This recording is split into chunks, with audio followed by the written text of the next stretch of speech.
Today I would like to discuss a hypothetical scenario about the great attractor harboring a kardashev type 3 civilization. But first, a little context to this. Great attractor is a gravitational anomaly in the intergalactic space and the central gravitational point of the Laniakea supercluster. As for kardashev type 3 civilization, Kardashev scale defines a civilization by measuring the technological advancement based on the amount of energy it is able to use.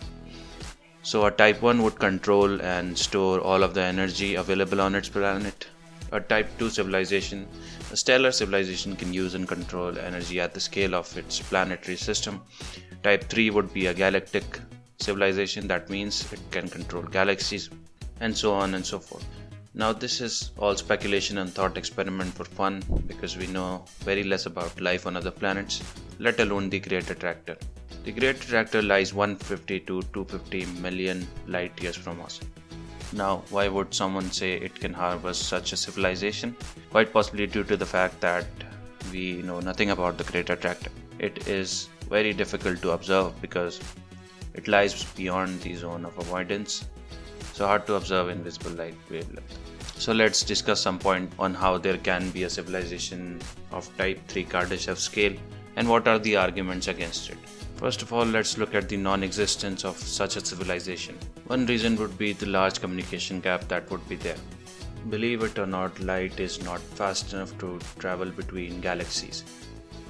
So if such a civilization exists, it would have to find a communication that is faster than speed of light. The size of the great attractor is 300 million light years. At this point, we can question the Kardashev scale itself. Would indirectly consuming energy still register a civilization as a Kardashev type 3 civilization? If that would be the case, then self-replicating probes or von Neumann probes would be able to dominate a lot of galaxies. For a von Neumann probe to dominate our galaxy, it would take about 4 million years, moving at 5% the speed of light. Considering that our universe is 14 billion years, it is safe to say it could have dominated the great attractor by now. Only in such a case when there is virtually no distance between galaxies. But there is a way that it could be possible. One is the Einstein-Rosen bridge or a wormhole. If there is a wormhole that is found, then most probably it could entirely be possible for a Kardashev type 3 civilization to exist.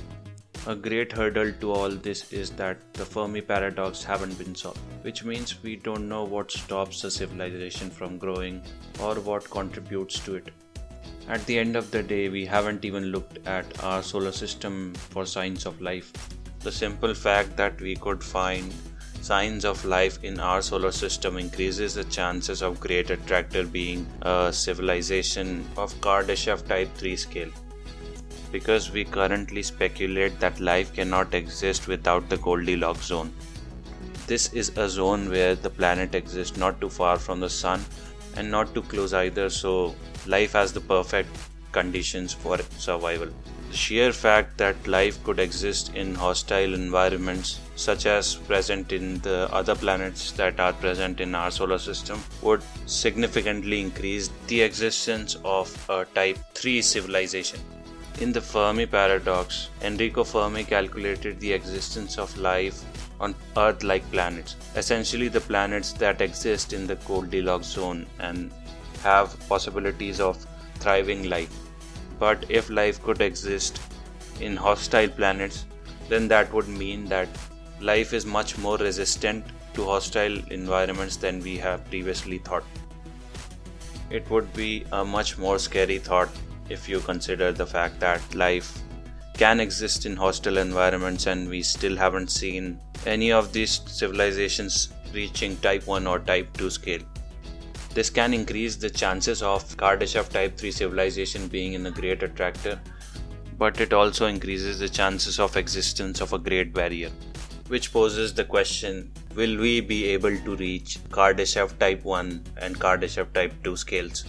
Looking for life in our solar system would be much better than sending out messages into the open space.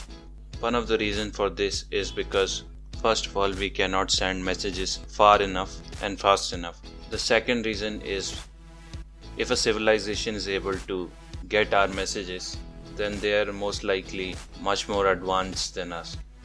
So either they won't take notice of us at all or shift all of their notice towards us, which is equally disturbing.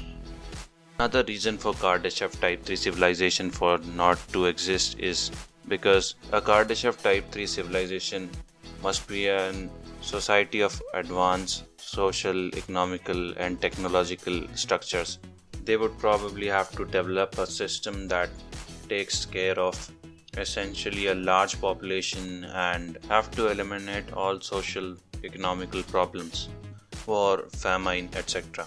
And in order to do that, they would have to create an entity that doesn't get affected by anything else other than the functioning of the civilization, which would probably explain why it would keep such a low profile. And maybe because of that, we are not able to comprehend what kind of structure they have, and therefore we cannot observe them. The things which are most obvious to us weren't as obvious previously. So the fact that how differently they must have evolved would be unbeknownst to us. So either they have created a perfect system, maybe an artificial intelligence that is looking over them, or maybe the Kardashev civilization doesn't exist. Although the likelihood of its existence is much more than its denial, considering the scale of the universe.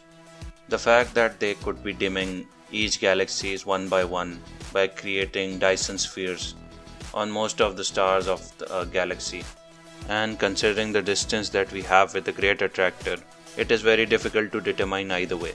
But then again, the fact that we haven't even looked at our solar system for signs of life makes it impossible for us to guess either way. So it won't be possible to speculate all this until we find proof of life on other planets. That is all for this video. Thank you for watching.